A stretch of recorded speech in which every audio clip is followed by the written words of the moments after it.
Well, the results of our poll and asking, have the occupiers inspired a helpful challenge? It looks like the vote is in, and it looks like they have, according to the audience. Well, the conversation continues. Tell us what you think. The contact info is on the screen. But let's turn to the audience here, and Nicole, let's ask you. You think there's actually been something about the internet that has made this whole movement different? Absolutely. Technology is changing the face of how everything is done. The Arab Spring, and now the economic crisis. People don't have answers. They're looking to each other, and they're using technology to find them.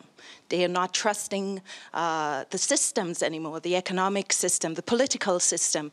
We're looking to each other for answers because we know we have a problem. Fascinating, and the internet makes it so much quicker to communicate.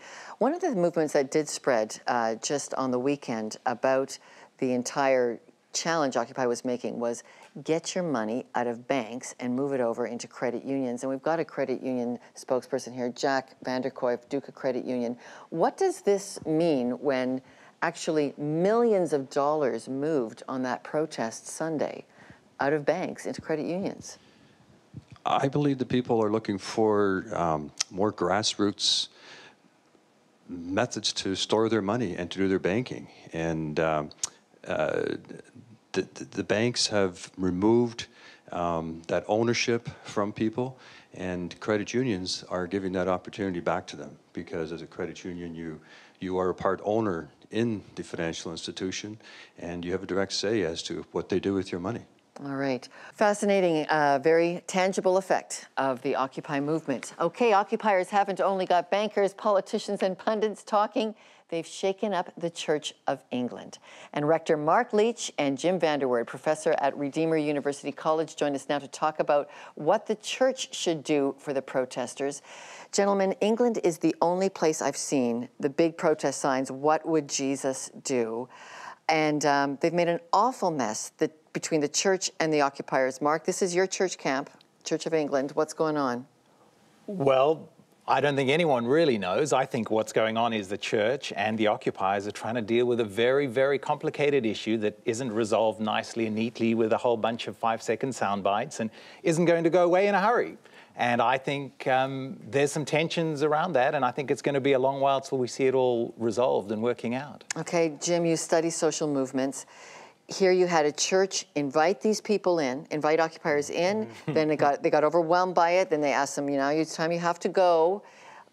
What's going to get resolved in a social movement when it works like that, when they don't go? It's hard to say exactly what the outcome of this will be, but the church has always been in tension between being too much in the world and not enough in the world and so on. So I think that they're right where they need to be. They're engaged in the issues.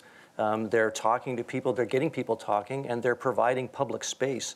There's less and less public space, actually, in our places now. It's become sort of corporatized. But it wasn't public space because you can't even get into the church. Yeah. It's the first time since World War II they've had to lock the church down. You've lost 3 good clergymen over it. They've resigned over it because they've causes. So, Mark, is this how the Church of England settles it? And $25,000 a day being lost from income from tourists. So the dilemma is when the right to protest publicly and the right to express yourself bumps up against the right of an organization to conduct their business, you have to find a way to resolve that. And that's the dilemma we all face. How do we live together when our rights sometimes come into conflict with each other? Okay, let's put this through the lens of what would Jesus do, Jim? What would that lens say to this situation? I'm always uncomfortable with saying what would Jesus do, except we know what Jesus did, which was that he empowered people to go out into the world and be salt and yeast and light. And so I think that social movements can grow in unpredictable ways.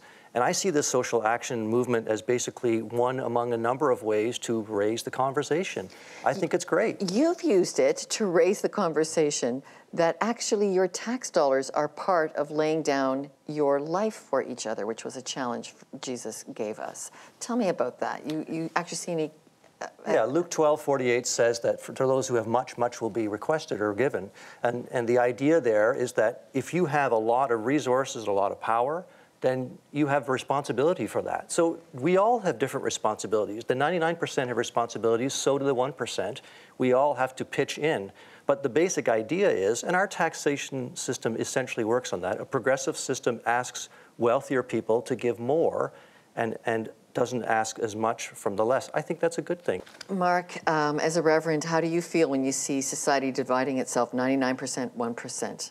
Having grown up in Africa and with many friends still living in Africa in context of great poverty, even the 99% in England and the Occupy people are actually globally extremely well off. So that's not to say they don't have issues, but let's be real, they're still pretty well off. And global capitalism and the mobilization of finance has actually worked quite well for an awful lot of people. Now, the bigger challenge is, whether you're in the 1% or the 99%, we all have this fundamental orientation to be greedy and to look after ourselves. And I think what Jesus would do is, he'd look in the eyes of a merchant banker and he'd say, listen, buddy, I've given you this incredible opportunity to make all this wealth. Now, what are you going to do with it for the good of others? Mm-hmm. But he'd look in the eyes of an unemployed person living on welfare benefits and go, your heart can be just as greedy as the merchant banker. What are you going to do with what I've given you? So I think the answer is, what would Jesus do? It's what he calls us to do, which is two things: to weep for the way the world is. It is a mess. So we weep, but then we work. We work for the good of all and for what the Hebrew scriptures call the tikkun ha'olam, the renewal of all things, which is God's great plan for us. Shalom. All right.